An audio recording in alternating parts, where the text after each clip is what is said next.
it's like a little bit of magic and a little bit of just like fingers crossed. You've done everything right, you did your homework, you shot it, and then you turn it over to the lab, and you're all basically waiting to answer that single question of, did it turn out? Did it turn out? I mean, it's as simple as that. It's like you don't know. And at any point, the loader could have flashed the mag. There could have been a hair in the gate. Someone could have screwed up with the lab. Like there's all these places where a single person or event could screw things. Now we're looking at stuff on these incredible monitors, and it's like what you see is what you get. And you know, as a DP, one of the things you're always doing, if you were lucky enough to even have a monitor, was you'd be trying to convince the director that it's not going to look like that. So there's a lot of trust and collaboration that, it's just different now. It's just changed. Let's Shoot with Pete Chatmon is a podcast on directing for anybody that's quite simply ever watched anything. Pete converses with a wide range of fellow directors, writers, actors, showrunners, producers, executives, and more on a journey to determine just what makes a good director and why we'll always need stories. The Director is Pete Chatmon's digital studio, built on the pillars of craftsmanship that ensure a unique vision. I'm talking about story, innovation, perspective. Learn more about The Director, and better yet, get your official Director's Chair wear by visiting www.drctr.video. That's drctr.video. All right, what's up, people? This is Pete Chatmon. Welcome to episode 5 of Let's Shoot with Pete Chatmon. Today, my guest is Michael Spiller. He is a producing director. He started as a cinematographer. We had the pleasure of meeting back in July of 2017.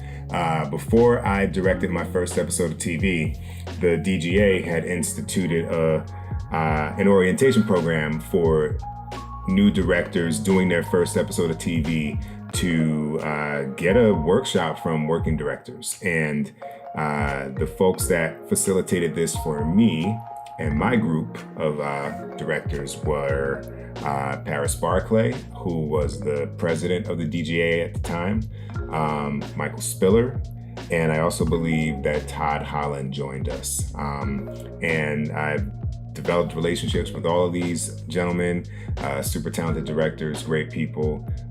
Spiller introduced me to the app SCRIPTATION, which we just did a seminar on, or a webinar on, with the talented Valerie Weiss, another director, and that's on YouTube. I'll put that in the show notes for y'all. Y'all can check that out. I wanted to get a director on here who could speak to the full kind of storytelling ecosystem, someone who's worked as a cinematographer, someone who has worked as a director, and then the producing director, for those that might be unfamiliar, is the person who actually, typically on a 1-hour drama, but in Spiller's case, he has done it on half-hour single-camera comedies. They are there to not only have a hand in hiring directors, but they also have a hand in assisting a guest director, a visiting director, as they navigate their way through their episode. And so they are a bit of an insurance policy on the integrity of the show being replicated episode after episode, even though you could have 12 to 15 different people coming through and sitting in that director's chair over the course of a season. It's a great conversation. I hope you enjoy. It's two Jersey boys chopping it up about the industry, storytelling, and this thing we love to do as episodic television directors. Enjoy it. This interview was recorded in mid-June. Roll sound. Speed. The interview. Take 1. Action. Let's talk about New Jersey, because I'm a Jersey guy. I grew up in South Orange, and I will get to it later, but you did a great deal of Scrubs episodes with a guy I went to high school with. Tell me about like growing up in New Jersey and how that kind of led to getting involved with cameras and directing and all that stuff. Well, I was born in New Brunswick. My parents were students at Rutgers, and I have very few distinct memories of my growing up in New Jersey because we moved to Brooklyn. Basically, I was like, wait a second, I'm in New Jersey. This is not cool. We got to get out of here. And I was 5, I moved to Brooklyn. Grew up around the corner from Spike Lee. There were actually a lot of filmmakers who wound up coming out of my, within like a 3-block radius of where I grew up. And that move was very key to my becoming a filmmaker, I think, because first of all, the neighborhood itself was very kind of larger than life. It was predominantly Italian, and mob based. A lot of mob in the neighborhood, and I like to say that my childhood was like the first 20 minutes of Goodfellas, and it could have gone either way, but it was interesting because I was both an observer and a participant. So I was, after many years of sort of being an outsider and getting my ass kicked because my hair was long and my parents were hippies, and and I wasn't 100% Italian. I discovered that I could actually pass. So I sort of adopted a persona of a kid in the streets.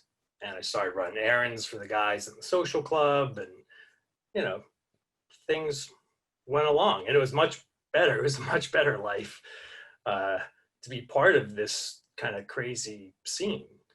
And, my Brooklyn accent got really, really strong. I learned how to speak Sicilian in the local grocery store where I worked. And so I was part of this whole exciting community. But then I'd go home and I would step back and I was like, okay, I'm the straight A student, and my parents didn't really know the degree of things I was doing, and so I had sort of one foot in the world as a participant, and then also I could observe it and tell the stories to my friends and kids in school and stuff. That's So interesting. it was fascinating.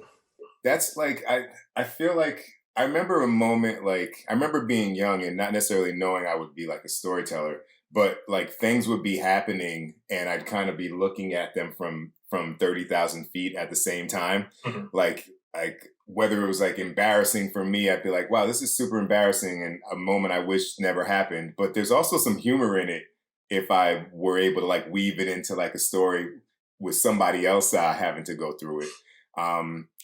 It's interesting to hear this too, because it sounds like you should add actor to your resume. Well, my SAG dues are current, Pete.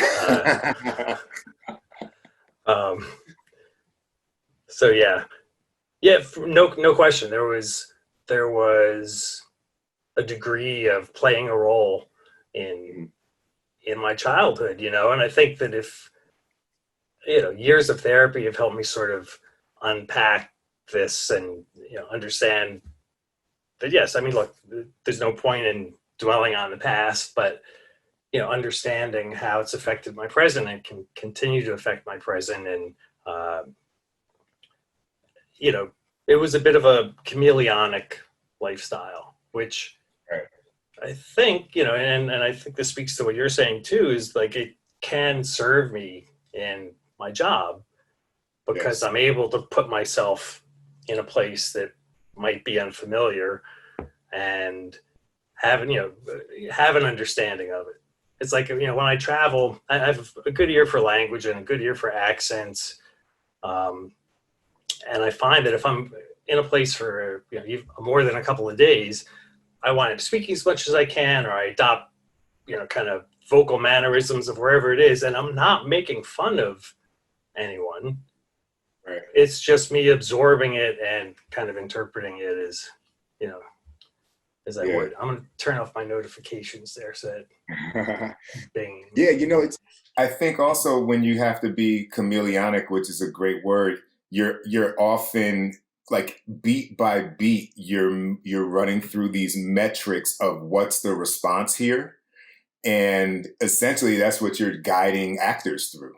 Like there's this moment and then you're making this choice because of this reason. And that's kind of how you had to navigate, moving through life at that time.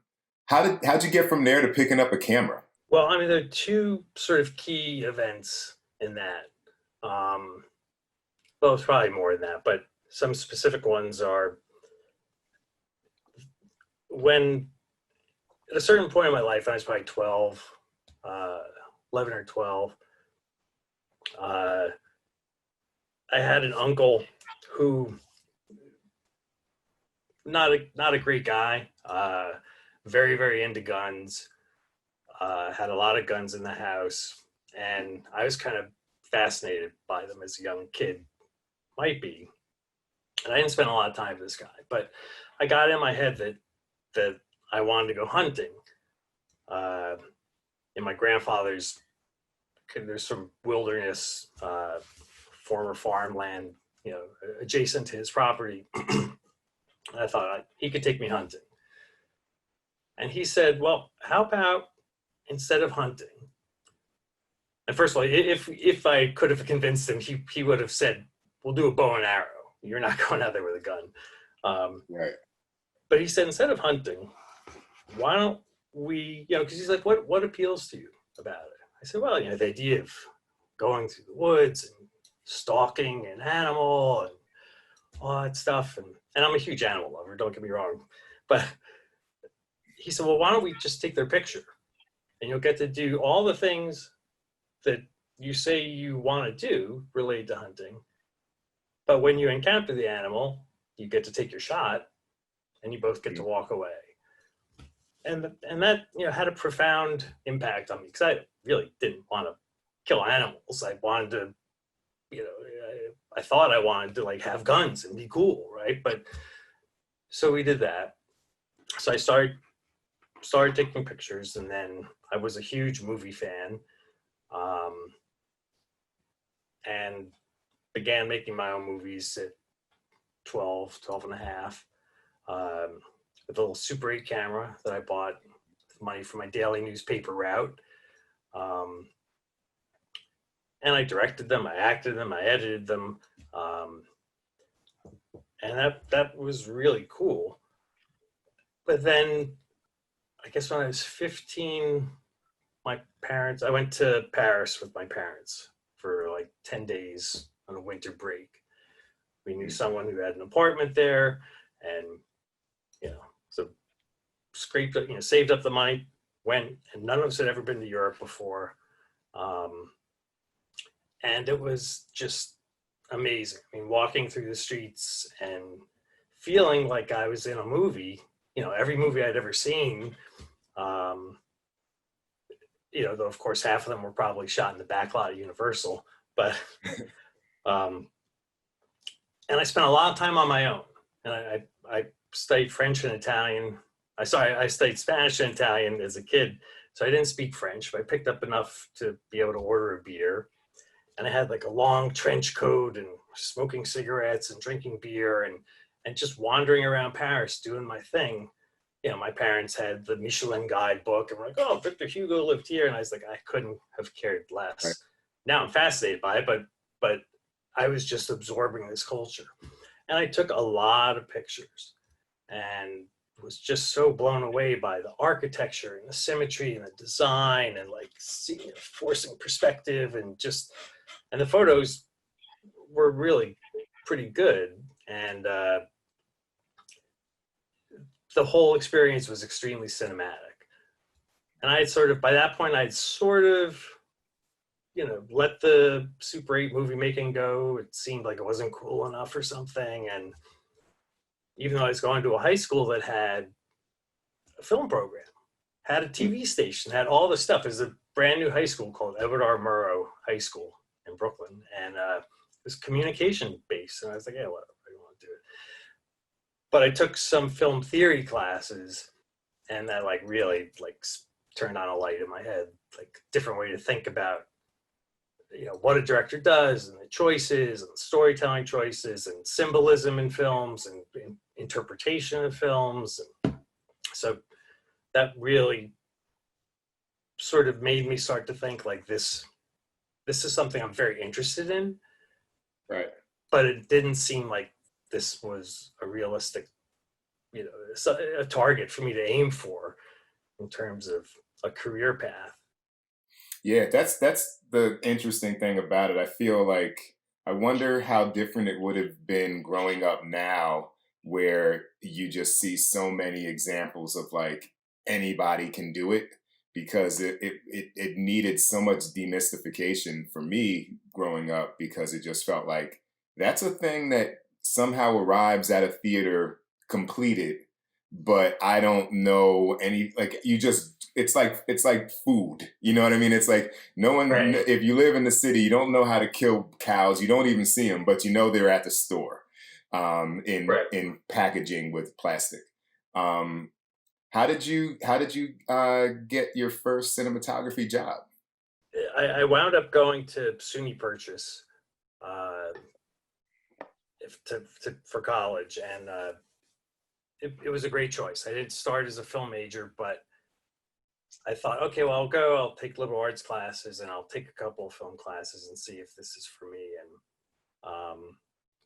And it was. And then I went through school and was primarily a cinematography major. It didn't really exist as an option. It was a director's program, but you did a little bit of everything. And I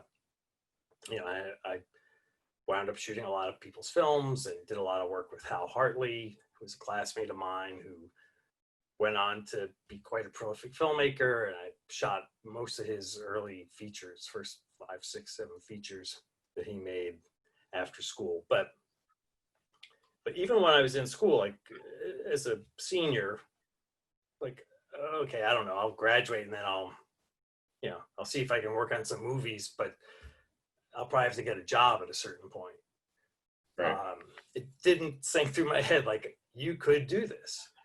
And I've given a lot of thought about this these days, because it's very relevant to many people's situation today. Is that, look, I'm a white guy, but I wasn't in the film business already.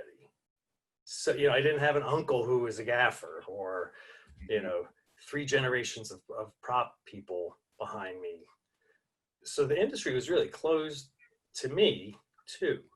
And I wanted, I wound up getting jobs. I worked for free. I PA'd, and whenever I could, I would, Right. demonstrate that I know more. And, you start networking, you meet other people, and you say, hey, look, I want to shoot. And everyone has a script they want to shoot. And, this is in the very low budget indie world, non-union in Right. New York City. And there was a lot of work at that time. But there was this barrier to entry in terms of the bigger stuff. Right. And eventually I met someone through, friend of a friend, or someone on set, uh, a guy who had a script he wanted to shoot. And by that point I think I had bought my camera by then. I bought a 16 millimeter camera, and Which one? Which one did you buy? I bought the Aton LTR 54. I All loved right. it. Sit on my shoulder like a little French kitten and just purr. Uh-huh. Best handheld camera ever. And I bought it, because I thought I was doing a lot of camera assistant work. And then occasionally, like on documentary stuff, there'd be 2 days of pickups after the shoot. And they'd say, okay, look, Spiller, you can shoot it, but you have to, provide a camera package. So I would go and take whatever, most of the money I was getting paid to shoot, and rent someone else's camera. So I tried to save some money, and I borrowed some money from parents and grandparents. I think I still owe them. And then I bought this camera package, and that was one of the best decisions I ever made, because now I was a DP. And Right. unlike the guy standing next to me, at the craft service table, back when we used to have those things, I had a camera package, so that could set me above, set me apart from the person also trying to shoot it. Right. And it was a fun little movie. We shot in 2 weeks, and it was all handheld, and we all, this guy had, his family had a lot of money. We stayed at this incredible mansion that we shot in North Shore, Long Island. But a bunch of us would sleep in the same room. And someone told me at one point they woke up in the middle of the night and saw me sleeping on my back, but my hands were up like this. I was still handheld. I was still shooting in my sleep. You know what's funny? Every time I think about film, because I learned on, I mean, we shot on the CP16 at NYU, and then we shot, oh man, I don't remember the model, but our sophomore year we shot on the 3-turret 16 millimeter cameras. Yeah, the Arias, there you go. And if you've never had the fear of wondering whether or not you loaded the film correctly, it's hard to call yourself a filmmaker. Like that whole feeling of like, I loaded it, we shot it, and then you have a day or two where there's like, maybe it happened, maybe it didn't. That pressure is real. That's definitely something that people do not understand anymore. Yeah. And I mean, this was like everything from the student film that has $5 to, you know, a $50 million movie. There was that, it's like a little bit of magic and a little bit of just like fingers crossed, you know, you've done everything right. You did your homework, you shot it, and then you turn it over to the lab and you're all basically waiting to answer that single question of, did it turn out? Did it turn out? I mean, it's as simple as that. It's like, you don't know. And at any point, the loader could have flashed the mag. There could have been a hair in the gate. Someone could have screwed up with the lab. Like there's all these places where a single person or, you know, event could screw things. So until you saw it, there was just that sense. And also there was a huge amount of trust involved because, you know, now we're looking at stuff on these incredible monitors and it's like what you see is what you get. And, you know, as a DP, one of the things you're always doing, you know, if you were lucky enough to even have a monitor, was you'd be trying to convince the director that it's not going to look like that. Okay. Right. No, you're going to be able to see that detail in there. That's not going to be blown out like this, or, you know, or the other way. That's like, no, it's going to be much darker than it looks to your eye. And so there was a lot of trust and collaboration that, you know, it's just different now. It's just changed. Do you find that, this kind of makes me want to hop ahead in the journey, but this question seems appropriate now. Do you find that your experience as a DP is helpful in communicating what's happening on camera to writers and producers and actors? Or do you find that it's like this skill that you have, but you kind of have put it in your back pocket once you put your director hat on? You know, if that makes sense. Yeah, no, that makes total sense. I think without a doubt, my experience, not only as a cinematographer, but, you know, the years leading up to that and working in different capacities on the crew, grip department, electric department, and the camera department, I've loaded, I've pulled focus, you know, I've operated, I've pushed ollie, I've key gripped, I've gaffed, you know, so I have a lot of experience and a lot of respect for the people who do those jobs on set. When I first was making my transition from shooting to directing, you know, I think I was more comfortable on the camera side of it. So there are definitely times where I probably had my hands in that person's job description a little too much. And there are certainly some people who I worked with who were just threatened by the fact that I knew, you know, I was probably as good a cinematographer as they were, maybe better. I don't know, but you know, there's certain tricks as a DP. You know that if you don't want to talk to a director, there's ways that you can sort of, you know, smooth talk your way. Just go back to the monitors. You know, I'll call you when I'm ready for you. And you know, people couldn't do that with me because I knew all those tricks. But I think besides, you know, the sort of respect portion of this, it made it easier to communicate my ideas because, I'd heard them so many times, and I spoke that language, and I understood the tech side and the gear, and and I think my respect was palpable to the crew. And you don't always get that on a TV show when guest directors come in. Some directors really don't bother to get to know the crew at all, which I think is a huge mistake. Big mistake. Yeah. But in terms of like, articulating my ideas to the cast, producers, writers, I think it's definitely helpful. There's, as far as the cast goes, there's very few, I think, who actually want to know much about it. Right. I'm always happy to talk about it, but sometimes I've found myself, in a very excited way describing what the cool shot I'm doing is to an actor, and I can see them sort of glaze over, just like, stop talking, dude. I'm in a zone. I don't care. I trust that you're going to do your thing. So maybe after the shot is done, we can tell them. But for sure, in terms of like getting a job, it's helpful. That's a big education for me in the beginning of doing TV, where it's like, okay, I really don't. You're so excited and interested and have your hands in so many things, but like you learn to recognize people only want to hear what relates to what they're doing, and you have to like turn on and off all these different levers to give them what they need. But then also some might want to hear more, and you have to decide, you have to be ready to give it. So the first thing, would you say the largest cinematography job that kind of got you going was Sex and the City? Well, no, that was actually one of my last gigs. Okay. I mean, that was the one that led to directing. The one that sort of jump-started the cinematography career was this film that I did with my old classmate, Hal Hartley, called The Unbelievable Truth.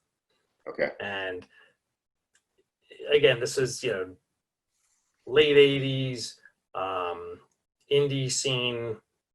Soderbergh had just made Sex, Lies, and Videotapes. There was like a lot of interest in, films of a smaller budget and that had a sense of style. And we shot it in 11 days. We shot on 35 millimeter, which we're super excited about. Yeah. And we made it for like $61,000. So that sort of became like a story in and of itself. Right. Here's this, look at this movie, $61,000, 10-day, 11-day movie.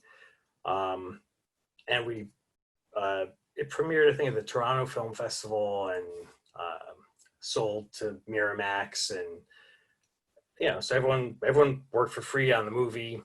Everyone wound up getting paid. It was like, that should have been front page news to me. Like, a deferment, get deferred pay, and actually got paid.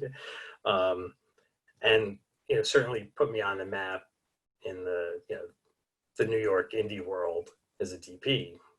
Gotcha. And so then that was about, how many years were you working mostly as a cinematographer before Sex and the City was the final kind of jump off point to directing?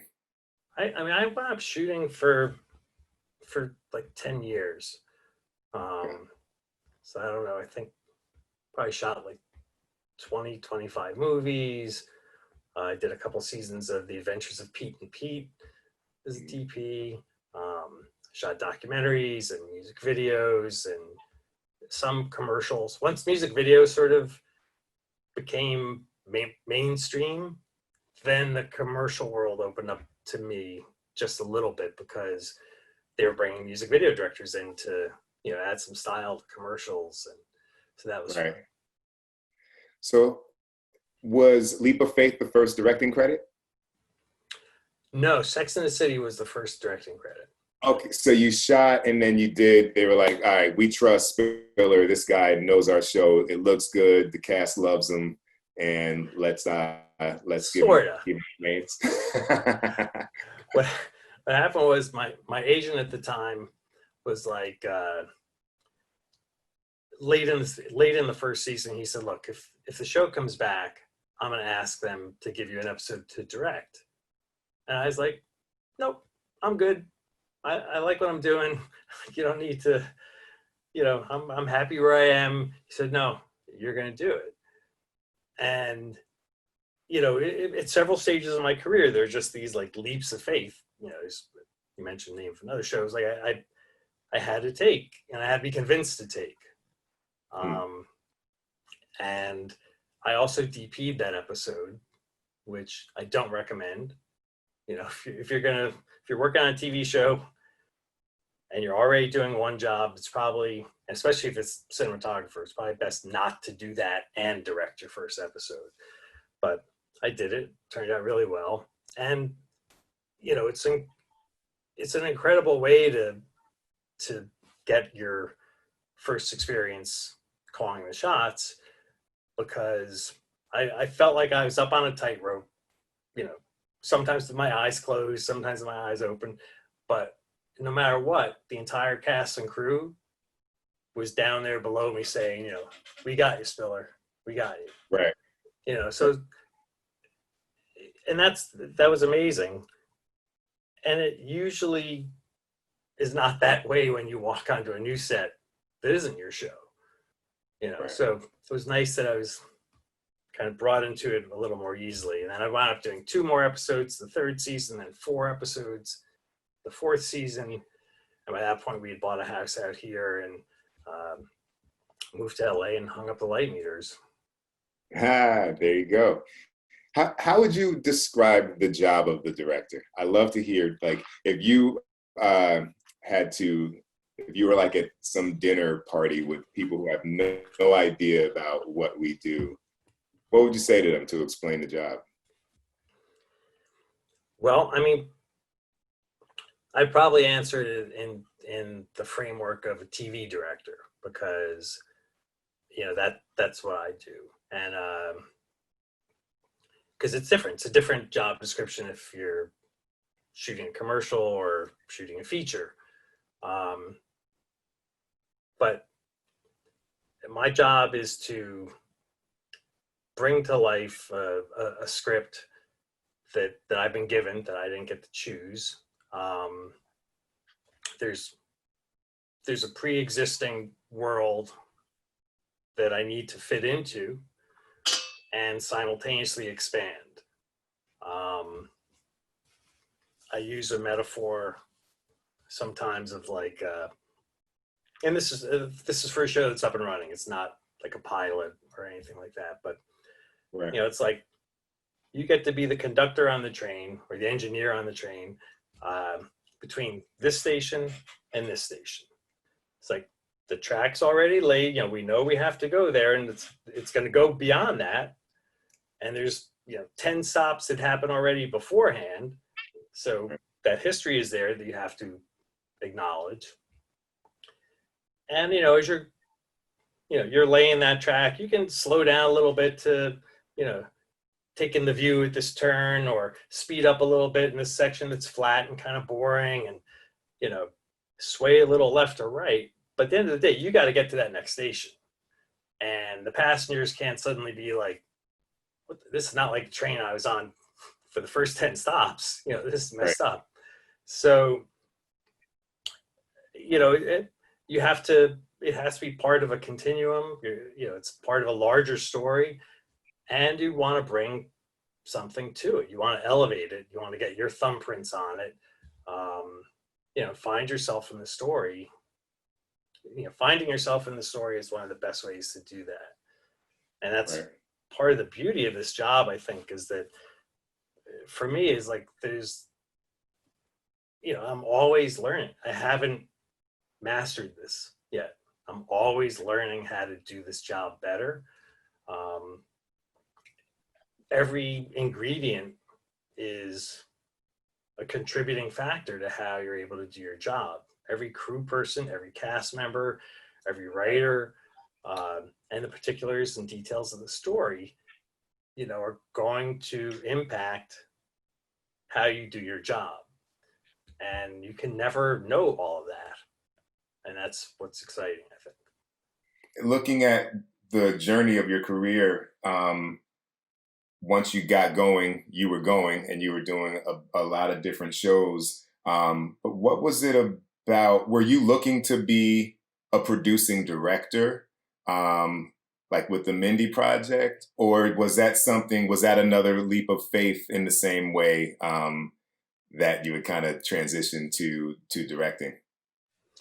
Well, I mean, that was a big leap of faith. I think I didn't know that that was even a job, you know. Well, if you could And explain the job too, because I yeah, think that would, yeah, well, I mean, I'll back up just a little more, just because it was one of these like lucky moments in my career.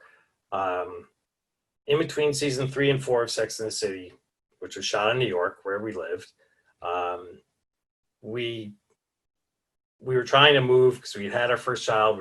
Melanie was my wife was pregnant with our second child, or we were trying to have a second child, so we wanted a bigger place, and we sold our apartment and thought we were getting accepted to another apartment, and the co-op board turned us down. So we were suddenly homeless, and right at that moment, we were actually had all flown out to LA because we were shooting 2 episodes of Sex and the City that shot here in LA.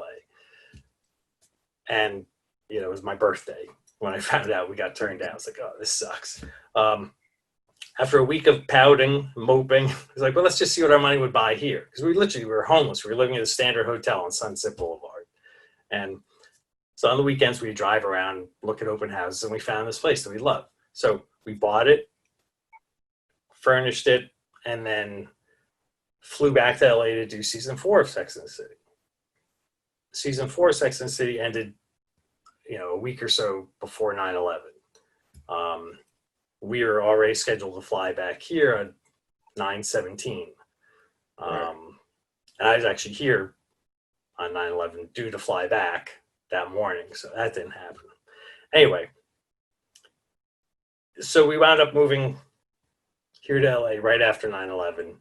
So New York film industry, TV industry was gone for several months. It took several months to come back.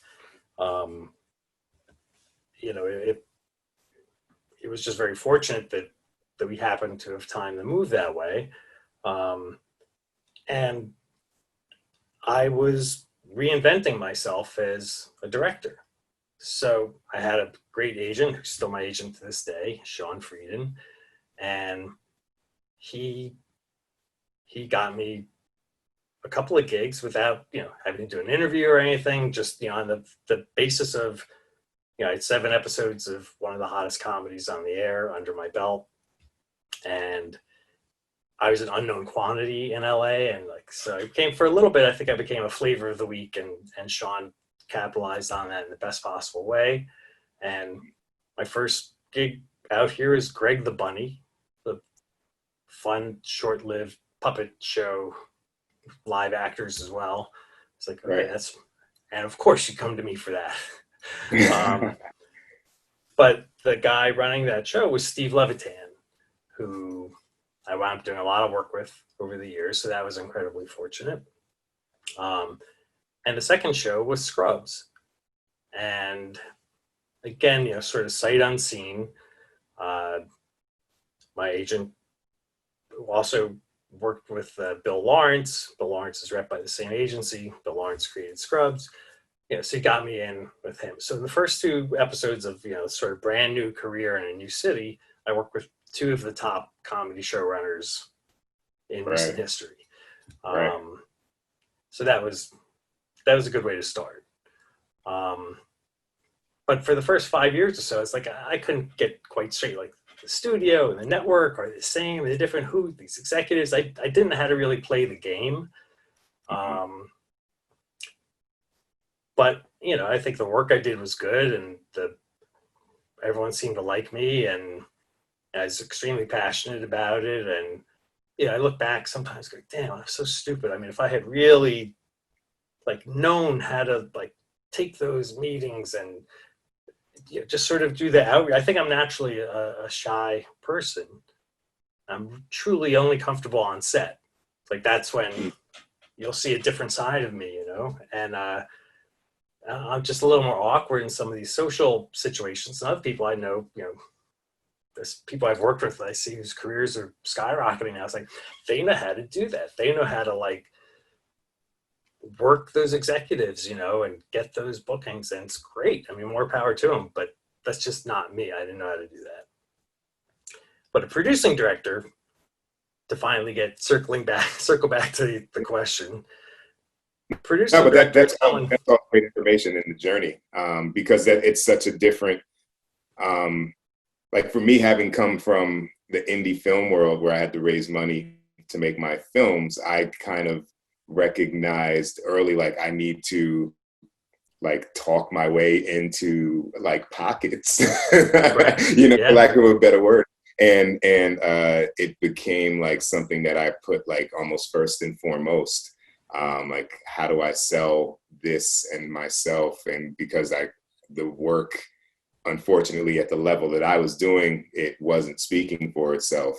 But you had a great body of work building, and you did 20 Scrubs episodes, if I'm not Yeah. mistaken, right? So that shows that you were a trusted guy that other people probably could trust as well, I imagine. Yeah. I mean, I think that there's definitely, I've learned later when I was in a position to hire directors. I mean, when an agent is submitting someone that you don't know, it makes good sense to do your homework. You look at their resume, you call a couple people they worked with, and get the feedback and watch the episode. But honestly, sometimes it's hard to tell looking at an episode of an existing TV show, because no one lets a director fail. They may be a complete asshole. They may not have done their homework. They may be unprepared. They may be rude or dismissive to the cast or the crew. And still, because everyone is so invested in the success of that show, understandably, the episode will turn out okay. And even people who have no business directing a TV show, their episode will likely turn out okay, because the cinematographer steps in, the first AD steps in, the producer, the writer of the episode steps in, and collectively, everybody, ensures that the director doesn't fail. Not in a like a we got you way, like a we got to keep working, and get through this week or 2 weeks. So I mean, a producing director is someone who may direct, the lion's share of the episodes, but is also responsible for hiring. And some of these descriptions will vary job to job, case to case basis. The ones I've done, I've been responsible for finding new talent, bringing directors to be considered for a show you think would be a good fit. And a good fit has a lot of components to it. And one of the most important, of course, is personality, and your ability to step into an unfamiliar situation and get along with people, get the job done, bring something to it, elevate it.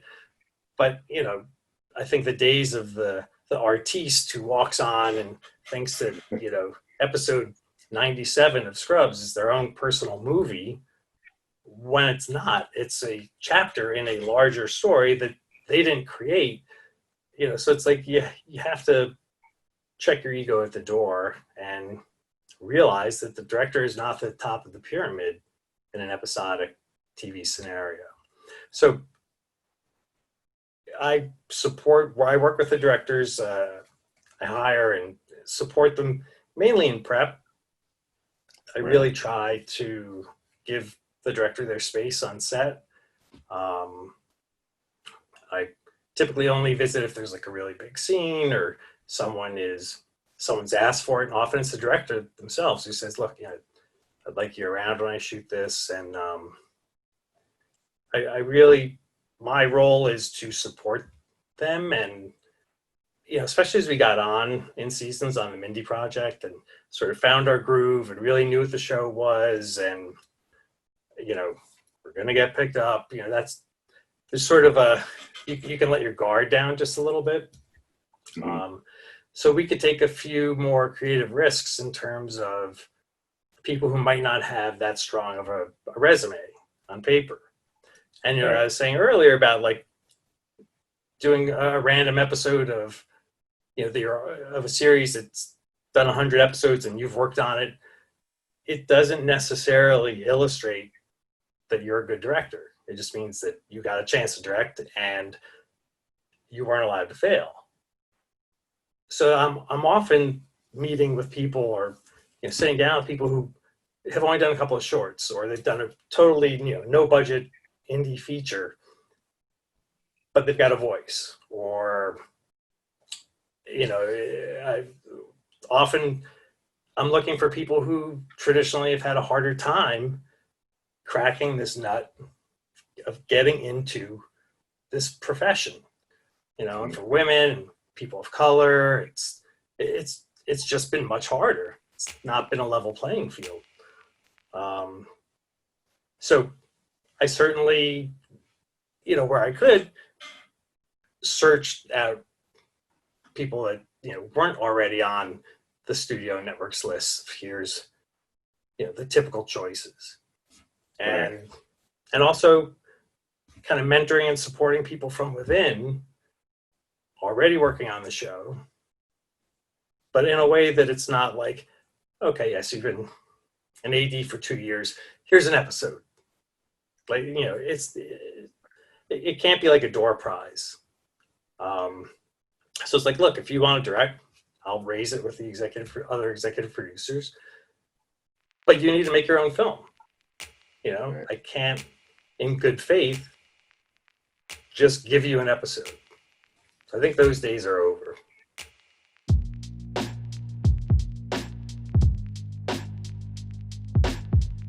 This is Simone Missick, and you are listening to Let's Shoot with Pete Chatmon. How to Succeed as a Creative Professional is Pete Chatmon's upcoming book about his journey as a director. What started in 1993 has been a marathon full of persistence and creative pivots, transitioning from indie filmmaker to teaching at NYU's acclaimed film school, to running a production company, to directing television and commercials, and ultimately eyeing a return to the feature films that gave him his start. A mixture of how-to, self-help, and inspiration, this book will be for any person eyeing a successful career in a creative art. How to Succeed as a Creative Professional is coming soon. I was talking to some friends. We have a mutual friend who's kind of new to episodic, and they've done an episode. And the thing is, on sets, people never know who knows who. And so they were talking about this person, like the actors on the show were talking about this director. And I think they'd done maybe one episode where it went great. And then the second one may have had some more complicated scenes, right? And they didn't do as well with those scenes. And they were clearly like, oh, it took all day. It was, I think they just got overwhelmed and started doubting themselves, and then started leaning in on things that they did not need to shoot because they didn't know what was actually required. But it seems like no one ever tells that person, like, here's what you should kind of walk away with as the lesson. Do you think that there should be some kind of after action report or something for these folks, or should they just flapping away? That's such a good question, and I think I know the exact details. We could check that off camera, but it's not important because we've all been there. Every person who's directed more than one or two TV shows has been in that situation where, for whatever reason, your confidence is shaken, and maybe you're asking for too many takes, or the writer's giving you a lot of notes, and like you're ready to move on, but you have to listen to them, and it's this weird position to be in. And if you lose your mojo, it's really terrible, because people want directors who are confident, but it's a hard job to be confident in, because you may say, yes, boom, we got it, cut, check the gate, and then the writer says, oh, wait, can we do one more? So you sort of have to reset the whole thing. It's a really tough position to be in. But I love the idea of the sort of post-mortem, like, here's what you could have done differently, or this is where we ran into problems. And this is what the perception was. What was your experience? Had you been asking for cuts in that scene and not gotten any help from the writers, or was it a performance issue, or was it your lack of confidence? Because there's not when you're on set and that clock is ticking, particularly if you're working with like child actors, and it's a lot of pressure, because it's not just like, oh, we don't want to work longer. It's like, no, this is the law. That kid's going to walk off set, you're done. So you either get it or you don't. But if there's no way to measure like you've got it except your gut, and often the gut of the person who's working with you on set. So it's a tough place to be in. I was doing something the other day, which will be many days ago once this airs, but it was the client wanted to get this thing in a certain amount of time, and I was like, but we're going to edit it, and they wanted to get the talent to get it in this certain amount of time, and it's this tough thing where you're like, all right, I think that this is about to become it will have diminishing returns for all of us, because I don't believe they want to keep doing it. And you have it, I'm confident that you can edit it, but then you're trying to navigate them and maybe do one more and get the actor to be like, just please, you know what I mean? Just humor me for one, if you will. And it's a tough island. I like one thing you said when we met a few months ago. Ironically, that place, H Club, where we met, is closing. I know, I heard that. It's terrible. Yeah, man, another victim of COVID. But I remember you saying you also would go to bat for directors, because oftentimes you might get to the fog of production, and people, maybe executives or an actor may be saying, oh, this was, they may have a negative perspective on something, and you're remembering that there was actually a real reason that had nothing to do with the director. Which is great that you're there to do that. Yeah, well, I mean, it can be a very lonely job. You come in as a guest and you do your thing, and then you get to edit for a couple of days, and then you're gone, and the episode lives on. It goes through everyone else's hands, and they do their work on it, and you don't know how it's being perceived, and it's very easy to blame the director for things that are not working in the episode for whatever reason. Most of the time, it's a script problem, and if there is not a producing director, the director is often very vulnerable to just being blamed, and occasionally even being blackballed, and like, okay, you're not going to work at the studio. Now you're not going to work at the show, but the studio's not going to hire you for a couple of years. And that's a really crappy, unfair thing. And for sure, there's some people who probably shouldn't be directing. But there's a lot of people who just didn't have an advocate in their corner to say, hey, remember 3 weeks ago and prep when we were saying this scene is too long, or the episode's going to be too long? You can't now complain when the story doesn't quite track because you had to take out so much of it after the fact. Right. It's like, if we had been able to, make those cuts on the page, and then shoot it differently on the stage, your story would track. So, it's I think it is one of my responsibilities when I have that job, is to stick up for the director after the fact. And I've proudly done it more than once. my last question on that position, is that a normal position for a half-hour comedy, a producing director? No, it's. I mean, it isn't. I mean, in this case, it was because it was Mindy Kaling's first show of her own that she created. She was the star of it and the head writer, along with Matt Warburton. So initially, it's very interesting because I had never done the job in this capacity. I had been the producing director on series where I also directed the pilot, and I stayed with the show. This one I didn't direct the pilot, came on as a gun for hire, but I was an executive producer. So, that title comes with a lot more responsibility, and again, it's sort of open to interpretation and on a case-by-case basis, defining what your role will be. Mindy, as I said, never done the job before, and Matt Warburton who's also a great writer, had never done the job before either. So the three of us were sort of left to navigate and figure out, like, okay, who's going to do what?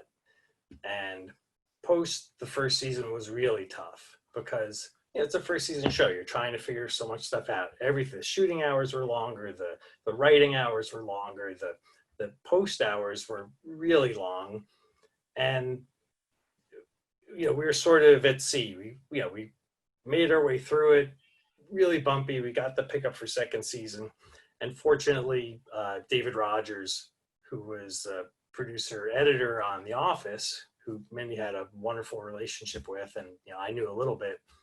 He came on to the show, and it was just like, okay, good, you're going to take care of this, because there just weren't enough hours in the day. And Mindy was like, she's one of the hardest working people I've ever met. And, to think that, there are days where she would start off like doing live press, on New York time, and then come to set and get ready for a 7 a.m. call, shoot till 3 in the afternoon, then go to the writer's room, stay there till 7, crew wraps, they go home, then she goes to post. She's there till midnight. So it's like, when do you sleep? Or there are like 3 of you, because I don't know how she did it all. But so yeah, in that case, on a half hour, it definitely made sense to have a producing director. What's been your most enjoyable or memorable experience as a director or producing director or cinematographer? That is such a long list. I mean, it's really so incredibly lucky, and I have to remind myself these days when I'm not working, like me containing my jealousy when you were describing you were doing something the other day. It's like, what the hell is Chatmon working? You're on lockdown, man. You heard of COVID-19? It's like, I love this job. I would do it for free. I have done it for free, even recently. Like doing little things with my kids now, like shooting. They have a shared Instagram page, and like they ask me to help occasionally, like set it up or help light. I'm like, okay, yeah, I'm available. I'll give you a good rate. Right. So it's like, I just love the work. And I often think about, because I did documentary stuff, which is a whole new exciting thing where you travel and you have just a different experience in, getting to know people and sort of behind the scenes access. And so I have a lot of cool stories and fun tales related to that.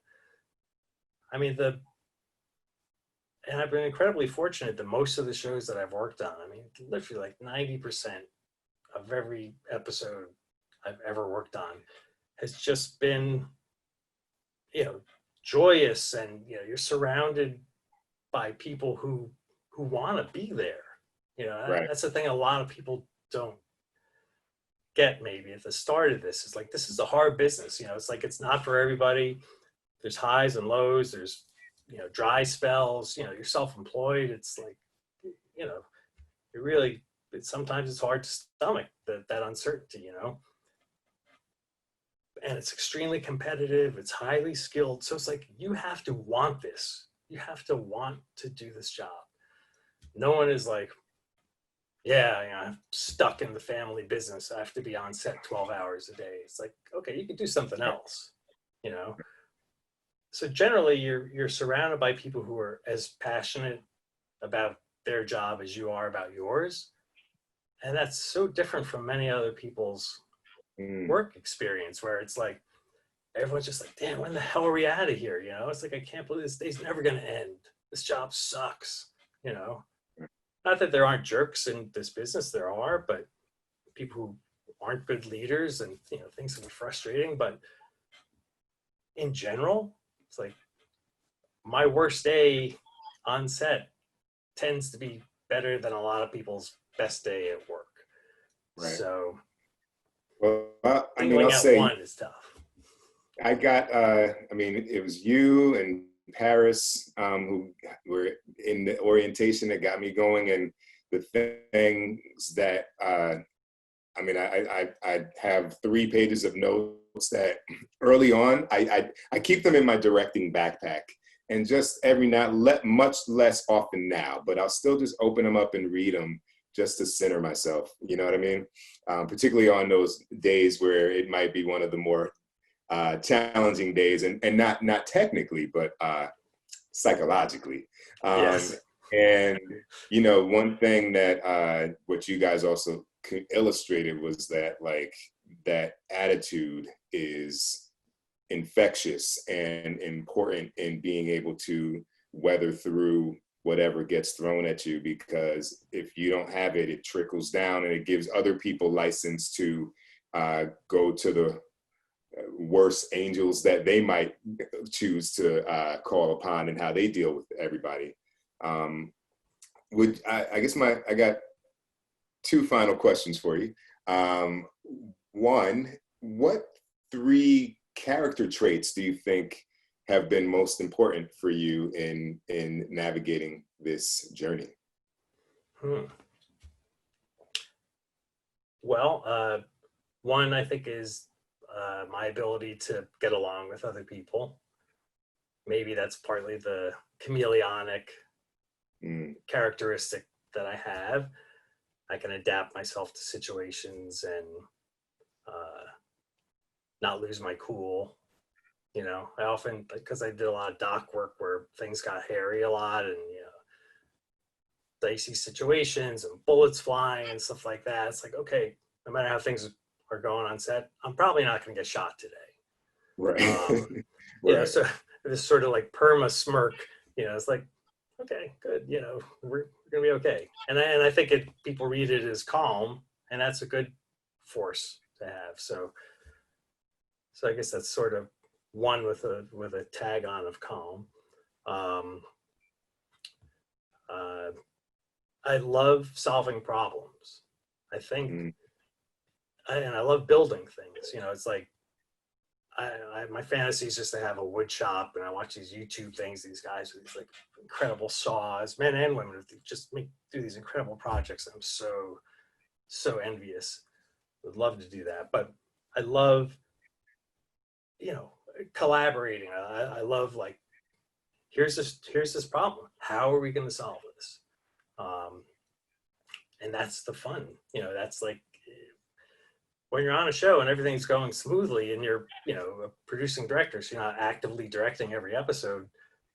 You almost want things to go wrong. It's like, or someone to say, yeah, well, Mindy's got to be in New York for 3 days. Like, oh, great, we have to redo the whole schedule. Yes, something to do. Right. And I love being surprised by what other people will bring to it. Directors who come up with a shot on their very first episode on a show I've been doing for 5 years, and I never thought of that shot. It's like, oh, damn. It's like, yes, good. I love it. Third quality. I've added like 3 qualities to every one of these answers, but I'm generally an optimist. I have a sense that things are going to be okay. Most of the time, I can go down a rabbit hole of catastrophizing very easily too. Don't get me wrong, but in general, I trust that things are going to be okay, and it's only a movie. There you go. And what's next for you, sir? Well, that's an interesting question this time of year, but or the state of the world right now, but I'm supposed to be doing The Mighty Ducks as producer director for Disney Plus, shooting in Vancouver and doing we've already made one episode. We have 9 more to do, and it's got a lot of logistical challenges in the pre-vaccine, post-COVID world of filmmaking, so it's going to be interesting. We'll see how that all goes. There's one thing I gave me this sort of pre-questions and stuff, and I thought a bit about it, and if there's time for me to say it. Yeah. I spoke a little bit about how, even though I happen to look like I happen to look, that as a young kid out of school, I felt like there were barriers to entry for me, and I didn't join the union for many years because I was like, it wasn't, I didn't want to join as an electrician and have to work 25 years to become a cinematographer. And I felt like Right. there weren't things in place, and there are a few now that, that sort of bring people in, and like an apprenticeship program. And I really believe that, this business should reflect the world and should reflect certainly this city, and, whatever city it's based in, and not be, monopolized by any one group or ethnicity. And Right. I think part of the way to do that is really bring people in early, like this is a viable career. You could learn to be an on-set grip or electrician or set dresser or scenic artist, or, in a couple of years. And a lot of it could be on-the-job training because the work is so specific. And, that's where tomorrow's directors come from, in the TV world. Right. Largely, they come from within the body of the crew that's already there. That's how I did it. It took me 15 years to get to say action. It doesn't have to take everybody that long, but I wish that we could find a way to, have programs that people are supported. And some people will go think, what, this is not for me. I hate waking up at 5 a.m, or Right. I find it boring, or whatever. Or they might start training as a grip and go, what, the art department looks really cool. I want to do that. But you have to be exposed to it, and you have to, you have to have access, and you have to have support, and I think that there's loads of initiatives, and I'm members of numerous boards and programs that are creating opportunities for people, and those are absolutely wonderful. I'm super proud to be associated with them. And I think hand in hand, getting people, into this career early in whatever department, not only, because it doesn't have to lead to directing, it could lead to producing, lead to something else, or it could just lead to a wonderful career in a department. But I think that's a way that, will guarantee more success for first-time directors if they've spent 5 years on set, instead of their first time being on set, the first time they're saying action. That often doesn't go well. You're spot on. I often have a joke when I talk about the job, because now I'm, as a guy who went through 4 programs, I now get brought back to talk to the programs, and I often say I have a moment on every shoot where I say, now I'm directing, and it's never a technical thing.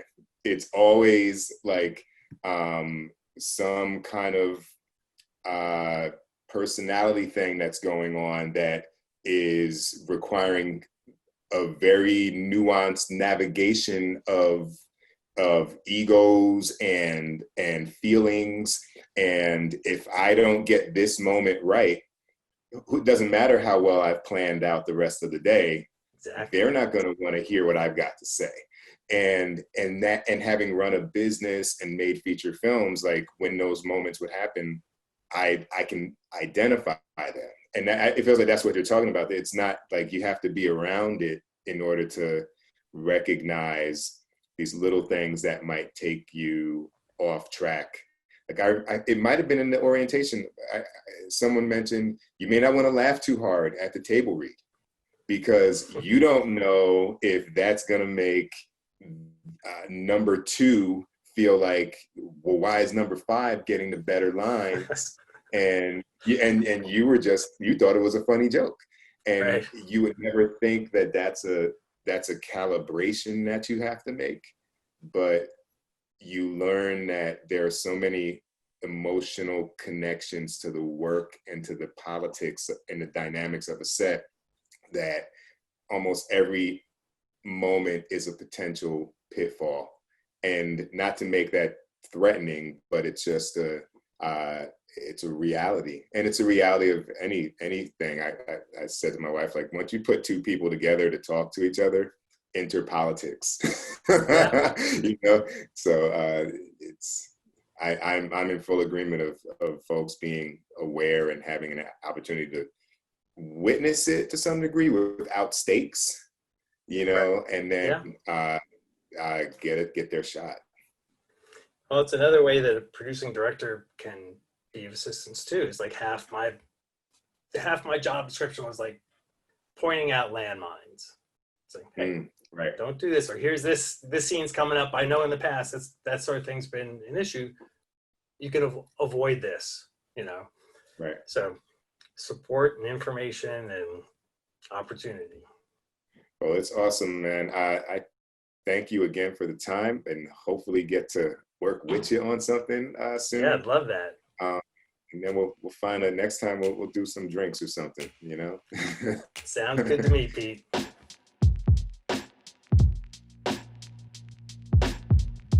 What's up, people? This is Pete Chatmon. Follow me on Instagram and on Twitter via @PeteChatmon.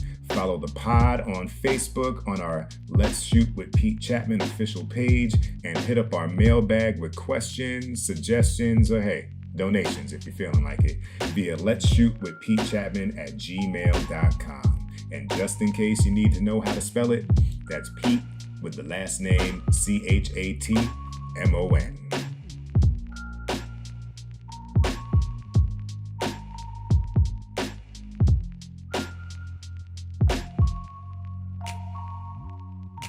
All right, folks, I hope you enjoyed that interview with Spiller. A few things before we get out of here. I would like to point y'all toward Scriptation. I had a message in the mailbag from my man in Detroit, Shecky. I hope that's your real name, but Shecky wanted to get some information about some of the pre-visualization software that I might use. And since Spiller is the one who introduced me to Scriptation, I'll direct y'all toward that.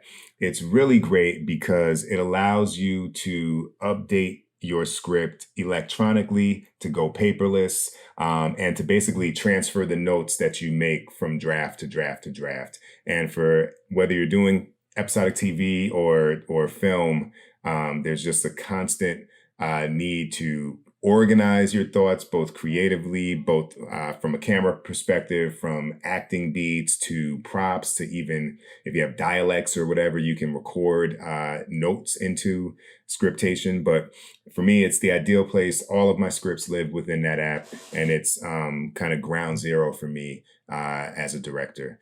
The other thing I would point people to is Hollywood Shot Designer. That's an app where I'm able to either lay in floor plans from an episode from the art department, and then I can place cameras and actors and move them around in the space, and basically develop an overhead floor plan where you can see the movements of everything in the scene, from the actor to the camera, with any notes that I make. And I can generate a shot list that I will share with my collaborators, my DP, my AD, my script supervisor. And it's super helpful in communicating what we're trying to do. And in a world where who knows what it's going to be like when we get back to set, perhaps shortened days or contactless collaboration, I expect that sharing of information will be the insurance of achieving the vision that you have, because there just won't be you just need to take advantage of time and prep and make sure that you can step into your shooting days locked and loaded. Last but not least, I have to thank the talented team that helps to bring every episode of the pod together. That's my wife, Kelly McCreary, who has lent her voiceover talents to the pod. That would be Tristan Nash, who is our technical guru. And that would be Jada George, who is our administrative guru. And can't do this at all without this team. And we thank everybody for tuning in week to week. Spread the word, share it, rate it on iTunes. All of that matters. We're doing this for the love, but we want to make sure as many people hear it as possible. So again, thank y'all, and we out.